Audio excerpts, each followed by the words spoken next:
Hello friends, let's start today's class. चलिए आज का क्लास चालू करते हैं। और आज के क्लास में हम पढ़ने वाले हैं एलोरा के बारे में। जो हम पोस्ट मौर्यन का इंडियन आर्ट एंड आर्किटेक्चर के बारे में पढ़ रहे थे, उसका आज वाला जो पार्ट है वो है एलोरा का। इससे पहले हम अजंता के बारे में पढ़े हुए थे, और ये जो एलोरा जो हम पढ़ रहे हैं या फिर अजंता पढ़ रहे हैं रेफरेंस के लिए मैंने लिया है NCERT का हिस्ट्री ऑफ इंडियन आर्ट्स का पार्ट 1 का बुक, और इसको हम पढ़ रहे हैं एक MCQ के तौर पे line by line with full details. So friends, let's start the class.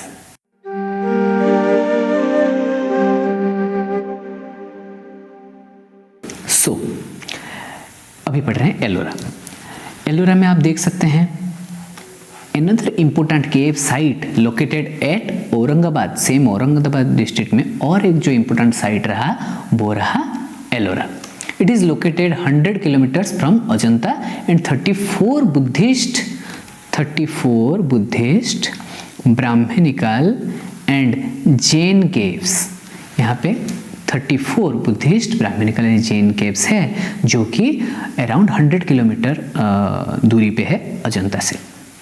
It is a unique art historical site in the country as it has monasteries associated with the 3 religion dating from 5th century CE towards 11th century CE। ये बहुत important इसलिए है क्योंकि यहाँ 3 जो religion हैं उसके monasteries देखने को मिलते हैं। कब से कब तक? 5th century CE से 11th century CE तक। It is also unique in terms of stylistic eclecticism, that is confluence in many styles at one place। अलग अलग स्टाइल का जो मोनास्ट्रीज बने वो एक ही जगह पे हमें मिल रहे हैं, तो इसलिए भी ये बहुत इम्पोर्टेंट है। The caves of Ellora and Aurangabad show ongoing differences between the two religion। अभी साथ साथ में जो दो रिलीजन का जो डिफरेंस दिख रहा है कि आर्ट एंड आर्किटेक्चर में क्या क्या डिफरेंस है, किसका? बुद्धिज्म का एंड ब्राह्मणिकल मोनास्ट्रीज का, उसका सेम टाइम में जो डिफरेंस चल रहा है वो हमें पता चलता है यहाँ से। There are 12 Buddhist caves, 12 Buddhist cave बने। Many images belonging to Vajrayana Buddhism, जैसे महायान एंड वज्रायन 2 बुद्धिज्म के ये थे। वज्रायन बुद्धिज्म के 12 बुद्धिस्ट केव्स मिले, और उसमें इमेजेस मिल रहे हैं किसका? तारा, महामयूरी, अक्षोभ्य, अवलोकितेश्वर, मैत्रेय, अमिताभ एंड इटीसी। ये सारी चीज़ों का इमेज हमें देखने को मिलता है। ओके, यहाँ पे आप देख सकते हैं एलोरा का कैलाश टेम्पल का कोर्टयार्ड में ये एलिफेंट है, और चैत्य हॉल केव नंबर 10 में ये सीटेड बुद्ध यहाँ पे हैं। इसका आप इमेज यहाँ पे देख सकते हैं। These are big in size and are of single, double and triple stories। क्या है कि बड़ा साइज में था, और कभी कभी सिंगल स्टोरीज भी था, डबल था, ट्रिपल स्टोरीज भी था। ठीक है। देयर पिलर्स आर मैसी, बड़े बड़े पिलर्स थे। Ajanta has executed double storey caves but in Ellora triple stories a unique achievement. Ajanta में हमें मिल रहे थे बट वो डबल स्टोरीज के थे, जो 2 ताले बोलते हैं ना, 2 मोहल्ले के थे, लेकिन यहाँ पे जो 3 हैं ये थोड़ा सा कहीं ना कहीं यूनिक अचीवमेंट है एलोरा के लिए, और सेम टाइम पे हो रहा है। All the caves are plastered and painted but nothing visible is left. Plaster भी हुआ है, पेंट हुआ है, लेकिन कुछ पर्टिकुलरली विजिबल नहीं हो रहा है। The shrine Buddha images are big in size. They are generally guarded by the images of Padmapani and Vajrapani. जो बड़े बड़े बुद्ध के इमेज थे वो पद्मपाणि एंड वज्रपाणि से गार्ड हो रहे थे। In cave number 12, which is a triple story excavation, has many images of तारा, अवलोकितेश्वर, मानुषी बुद्ध। कौन कौन थे? तारा, अवलोकितेश्वर, इन दोनों के बारे में तो हम पढ़ लिए ऑलरेडी, लेकिन यहाँ पे मानुषी बुद्धस, the images of वैरोचन, अक्षोभ्य, रत्न संभव, अमिताभ के बारे में पढ़े थे। अमोघ सिद्धि, वज्रस्तभ एंड वज्रराज। ये जो नाम हैं आप इसको ऐसे कर सकते हैं कि सारे नाम का थोड़ा थोड़ा शॉर्ट फॉर्म निकाल के भी आप इसको याद रख सकते हैं। Okay, on the other hand the only double storey cave in Brahmanical faith, जो ब्राह्मणिकल गॉड के जो डबल स्टोरीज थे जो कि केव नंबर 14 में था. Okay, pillar designs grow with Buddhist caves. So when they are reached in the Jain caves belong to 19th century CE, they become very ornate and decorative form. Buddha का जैसे pillar design हो रहा था वैसे same ब्राह्मण का भी हो रहा था, लेकिन जब वो जैन ट्रेडिशन की तरफ जा रहे हैं तो वो जो पिलर्स हैं वो और थोड़ा ऑर्नामेंटल डिजाइन पे आ रहे हैं. Okay, Brahmanical caves number 13 to 28 है मेनी स्कल्पचर्स, बहुत सारे स्कल्पचर्स रहे. Many caves dedicated to Shaivism, बहुत सारे शैविज्म के स्कल्पचर्स रहे. But the images of both Shiva and Vishnu in various forms. Shaivism का मेनली थे, लेकिन शिव और विष्णु ये दोनों का इमेजेस कहीं ना कहीं हमें देखने को मिलता है, जिसमें से मेन क्या थे. रावण शेकिंग माउंट कैलाश, एक बहुत इंपॉर्टेंट स्कल्पचर है ये, Ravana shaking mount Kailash. Then Andhakasur बद्ध, अंधकासुर का कैसा बद्ध हुआ वो. कल्याण सुंदर are the profusely depicted, whereas among the Vaishnavite themes there are अवतार of विष्णु. शिव का कैसे हुआ, शिव का अवतार ना लेके शिव का जो इवेंट्स थे वो इवेंट्स के बारे में ज़्यादातर चीज़ें बने, जबकि जब विष्णु का क्या हुआ, अवतार के बारे में सारे इमेजेस बने. ओके, यहाँ पे आप एक गजासुर शिव करके एक इमेज आप यहाँ पे देख रहे हैं जो कि केव नंबर 15 एलोरा में है. Okay, now These are monumental and have protruding volume. Volume उसका बाहर बहुत protrude हो रहा था, create deep recession in picture space. The images are heavy and show considerable sophistication in handling of the sculpture volume. बहुत heavy images थे, क्योंकि आप protruding volume देख रहे हैं तो बहुत heavy images थे, और उसको बहुत sophistication के साथ, बहुत ध्यान के साथ उसको handle भी किया गया है. Various guilds at Ellora came from different places like Vidarbha, बहुत सारे अलग अलग जगह से ये बना, जैसे कि विदर्भ हुआ, कर्नाटक हुआ, Tamil Nadu, and card the sculptures there by in the most diverse site of Indian term sculptural sites. अलग अलग जगह से ये स्कल्पचरल स्टाइल्स आए तो एक जगह पे बहुत डाइवर्सली ये चीज़ें बने. Okay, there by it is most diverse site in India in terms of sculptural styles.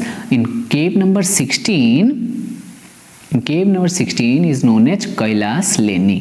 Okay, इसको कैलाश लेनी बोलते हैं, किसको, केव नंबर 16 को.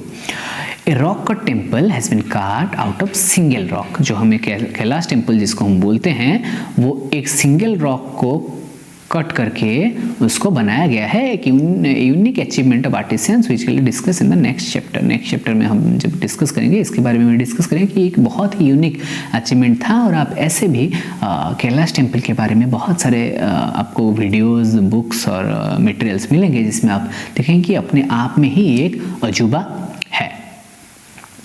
Now Among the important Saivite caves are, जो मेन Saivite caves है वो है केव number 29, cave number 21. The plan of cave number 29 is almost like the main cave of Elephanta. Elephanta का जैसे मेन केव है वैसे ही 29 को बनाया गया है. The sculptural quality of cave number 29, 21, 17, 14, 16 is amazing for its monumental vigorous movements in the picture space. Okay. तो ये सारा को थोड़ा थोड़ा देख लेना कि ये मेनली बहुत ही इम्पोर्टेंट मोनूमेंटल इमेजेस इसमें बने हुए थे. Now the Bagh caves consisting the Buddhist mural paintings, जहाँ पे बुद्धिस्ट म्यूरल पेंटिंग्स मिलते हैं, are located 97 kilometre from Dhar district of Madhya Pradesh. Madhya Pradesh के धार डिस्ट्रिक्ट में बुद्धिस्ट म्यूरल पेंटिंग्स मिले बाग केव में. Okay, these rock cut cave monuments are natural but carved over a period of time during the ancient India, mostly during the Satavahana period. लगता है कि ये Satavahana period में ही mainly बने. The Bagh caves like those Ajanta were executed by the master craftsman and perpendicular sandstone rock face of a hill across the seasonal stream of बाघानी. बाघानी के पास ये बना out of the original 9 caves only 5 have survive. जो 9 main केव थे उसमें से survive कितने किए? 5 survive किए। All of which are viharas or resting place for a monks having the quadrangle plan। जहाँ पे monks रहने के लिए जगह रह रहा था वो quadrangle plan से बनाया गया था रहने के लिए। Okay, a small chamber usually at the back forms of चैत्य। चैत्य के जैसा छोटा छोटा चैम्बर बनाया जाता था जो कि प्रेयर हॉल के रूप में उसको यूज किया जाता था। चैत्य को प्रेयर हॉल के रूप में यूज किया जाता था। Most significant of the 5 cave is cave number 4। जो 5 केव बचे हुए थे उनमें से केव नंबर 4 सबसे सिग्निफिकेंट है और उसको हम बोलते हैं रंग महल और द पैलेस ऑफ कलर्स। क्या बोलते हैं उसको? रंग महल बोलते हैं। रंग महल का मतलब ही ये है कि palace of colours. Where paintings on the wall, ceiling still visible। अभी भी उसमें पेंटिंग्स वॉल पे या सीलिंग पे अभी भी दिख रहे हैं। Other caves were remnants of tempera mural painting। Tempera का म्यूरल पेंटिंग में बना हुआ है on the walls and ceilings and seen in the cave number 2, 3, 5 and 7। The ground prepared was reddish brown, gritty, thick mud plaster laid out on the walls of ceilings। Over the plaster, ये जब इसमें reddish brown plaster दिया गया, mud plaster दिया गया, thick plaster, उसमें फिर क्या किया गया कि over the plaster lime priming was done. चूने से उसको फिर से एक प्राइमर जैसा दिया गया। On which this paintings were made, जिसके ऊपर ये पेंटिंग बना। कि पहले तो रेड कलर था, फिर व्हाइट कलर का लाइम दिया गया, फिर ये पेंटिंग बना। Okay, some of the most beautiful paintings were on the walls of the portico of. जो केव नंबर 4 का जो पोर्टिको है वहाँ पे ये सारे पेंटिंग्स दिखने को मिले। हम इससे पहले भी डिस्कस किए।